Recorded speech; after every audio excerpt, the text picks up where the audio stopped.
I'll show you the quick and easy way how you can buy crypto on Revolut. So of course, the first thing you have to do is to register on the Revolut app.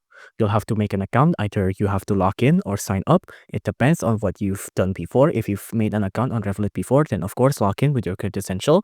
But if you haven't, then of course you will have to sign up.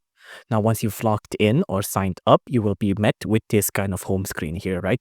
You'll see a couple of options like accounts, cards, stocks, crypto, vaults, and all of the other things. Now, the first thing you have to do is that you need to make sure that you have a couple of fiat currency, right?